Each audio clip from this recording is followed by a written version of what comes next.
Welcome back to What Arty Noobs with General Disturbance. This is the SU-8, it's the Tier 6 Soviet SPG. It's located on the north spawn of Murovanka, and this one is under the command of Angelina75. And she's loaded with bounty equipment, a bounty rammer and a bounty gun lane drive, as well as a turbo as well. Wow, this thing is fast already. Now she's going to make it even faster still.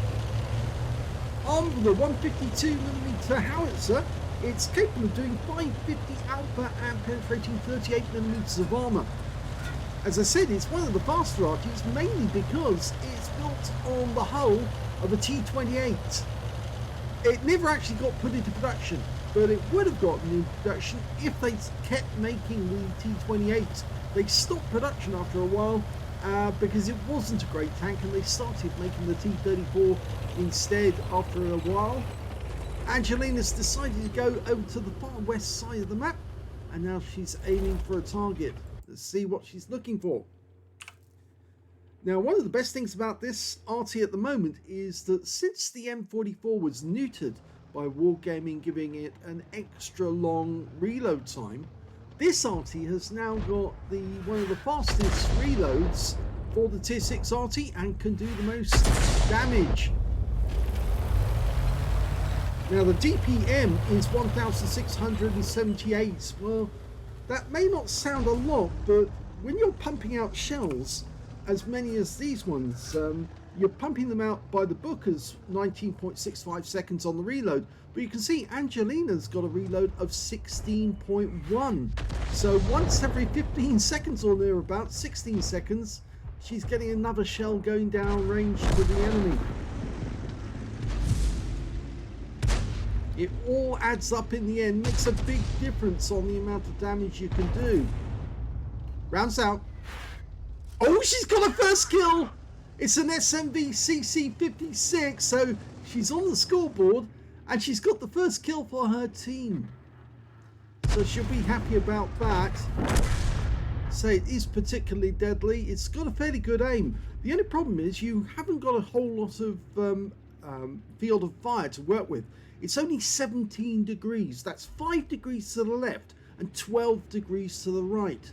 So it does dial in slightly quicker than other Artys, because of course those Soviet Artys tend to dial in fairly quick, but you haven't got much of an arc, which means you're constantly dialing in whenever you have to move the vehicle. Rounds out, looks good. Landed just behind the Shrek, and it did stun him, and he did take a little damage, and he's out the game because he got taken out by the SU-152. Now, this is the first game from this week for Angelina in her contest with Talon 1958. He did send in a replay just the other day, but it wasn't a great one, so I didn't actually put it up as such because it was only a third class. Angelina gets a direct hit there on the T-103. She's changing position just slightly to avoid counter battery. It's always wise to move about just a bit, enough to fool the enemy into where you actually are, make them guess. Okay, she just saw the rear end of a Panther running away, but she's gone back to that T-103. And she is having a look at these enemy tanks in the background, mainly because, and there's a good reason for doing this, and she just saw a tree go down. There might be an enemy tank on that spot, probably an Arty. Nothing out of it, so it could have been an Arty though. Artys sometimes have the habit of knocking trees down by accident, and when they do that, they give away their position. The good thing about hitting as many enemy tanks as you can means you've got more chance of getting a Confederate medal. She just struck the IS-6, stunned him, and did 73 hit points of damage. Now, there was an enemy tank there. It was a Hummel. A very forward enemy Hummel. He shouldn't have been that close. He should have been hiding a little further back. She's going to have another shot at the IS-6. Before she can fire, he's dead, so she goes for the back roots, and she gets another direct hit. She's racking up the shots. The other good thing about spreading your shots around the map and hitting as many enemy tanks as you can is that you do, or are seen to be actually helping as many of your teammates as possible by stunning the tanks that they're firing on. That somebody just hit the Panther. Angelina's hit the Panther now, and whoever's shot, yes, he gets the kill. So it was an Iron Arnie that just took out the Panther, so I'm sure he was pleased that Angelina actually gave him some help there. Okay, Tiger P sitting at the back, in the middle. He's actually facing off against the Vipera. Now, can Angelina put a stun on him? Oh, she could do better than that, but unfortunately her teammate managed to kill him before her shell arrived. The ISU-152 claims another kill. There's the Hummel. Now he's a little way forward than he needs to be. He's actually got the top gun, but Angelina fires around him to try and stun him or hit him, and she did stun him. She's following him. An Iron Arnie's on the way in, and there's the kill shot, and it comes in from the Iron Arnie to kill the Hummel. That means there's only one enemy left. It's the enemy M44, and he's probably down in this area because that's where Angelina saw the tree go down. She's marked the spot to tell her teammates this is where she thinks he is, and he wasn't far away. And that's the end of the game.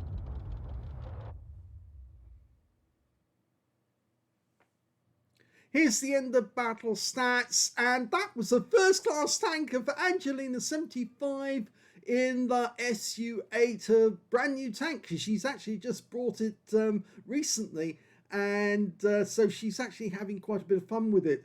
She also managed to get a Bruiser medal for getting at least 5 critical hits in this one. Well, it's showing 4, but I think she probably did get 5 because the computer wouldn't give it to her unless she got 5. And she also managed to get a win 8 of 1,272. So she's first on the scoreboard, really, because although Talon did get a 3rd class, he was obviously beaten by this game with an SU-8 with a 1st class. So Angelina is currently in the lead. In fact, she got 2 days lie-in on the Sunday because obviously it was Christmas, and so she won the competition, and she got another day's lie-in directly after that. So very nice of Talon to do that. But now the fight is on for her to get, or one of them to get an ace tanker to win next week's lie-in outright. If they don't, it's going to be the one who gets the highest ranking score. And as Angelina's got a 1st class mastery, Talon's either going to have to get an ace tanker, or he's going to have to get a 1st class, a Bruiser, and something in the medal department, possibly a Confederate, in order to beat Angelina. But I'm sure Angelina will pull out all the stops to do her best to get ahead of him. Let's have a look at the team score. Well, the highest damage in this game actually went to the enemy T-103, the tank that Angelina kept hitting. He got 2,760 hit points of damage, but he does have a 13cm gun, which does give him a lot of alpha. The second highest damage in the game went to the ISU-152, who was doing rather well on kills. He got 2,551. And the third highest damage in the game went to the Vipera with 2,392. Angelina got 857, but I'm sure she was happy as that, because the one good thing about having a fast reloading Arty is there's lots of targets you can hit and lots of help that you can give to your teammates, especially when they're calling for help. If they ask for somebody to target one of their opponents, then you can be the fireman coming to the rescue, or the cavalry coming to the rescue to give them a bit of help. When it came to kills in that game, the highest scorer was that ISU-152. He got 4 kills. 2 kills went to the Iron Arnie, the Hellcat, the Viz-44-1, and Angelina only got the 1 kill, but none of the enemy team managed to get more than 1 kill, so she was in good company in that sense, joint 3rd. And when it came to base XP, it was the Iron Arnie who did the best with 1,031 base experience points. 903 went to the Viz-44-1, and Angelina was 3rd with 826, and a lot of that's down to the stun assist that she gave. Let's have a look at the details. Well, she fired 10 shots, got 5 direct hits on the enemy, no penetrations, but 8 splashes. Damage of 857 hit points, all of it at more than 300 meters. She damaged 6 of the enemy, killed 1, so she missed out on getting a Confederate just by 1 tank. If she'd hit 1 more tank, she probably would have got that Confederate. 1,375 hit points of stun assist off 7 stuns. On a free-to-play account, she earned 25,000 for the battle, 12,500 from personal reserves, and another 12,500 from holiday ops, bringing up 50,000 credits altogether. After ammunition resupply, she took away 41,900 credits profit. 826 base XP, in fact, yeah, it is base XP, times 2 for the first victory, 826 from personal reserves, and took away 2,478 experience points altogether. So that was a good game in the SU-8. I always like this tank. It's so busy. You're always trying to get ready for the next shell, which is going to be going out very shortly. So you have to dial in. You have to be ready for it, and that means you're always on the ball, always looking for new targets. Let's have a quick look at the armor profile for this vehicle. As you can see, based on a medium tank, the armor's best at the front of the vehicle. It's an open-topped Arty, so there's no gun shields as such. Well, there's a very small gun shield. The front of the vehicle is 30mm, but it's so well angled back, as you can see here, that you're actually getting about 50mm, 56mm out of it. Lower plate is 30mm, you're getting about 37. If you fire into the sides, it's weaker still. It's only 20mm and it's flat-sided, so that's all you're getting. This is really just a shield for bullets and splinters. 6mm armor, only giving 6. And basically the crew are working in the open. Now that actually means that although they won't be getting much in the way of fumes, because the fumes will just drift away on the wind, the problem is, of course, that they're very vulnerable to enemy fire. Let's have a quick look at the modules. Okay, if we look at the modules, we can see the driver's on the right-hand side. That's where that big dome is on the front of the vehicle. Right next door to that dome is actually one of the road wheels, I believe, in that bump there. We've got the engine underneath as well, and 2 fuel tanks either side, but they're at the front of the vehicle, not at the back. In the actual tank, the real tank, the one that the T28, the engine would be at the back of the vehicle with the fuel tanks either side, and the turret would be in the center of the vehicle. They put the gun, the mount for the howitzer, virtually in the center, but you can see the weight's been evenly distributed, so it's very, very even all the way through.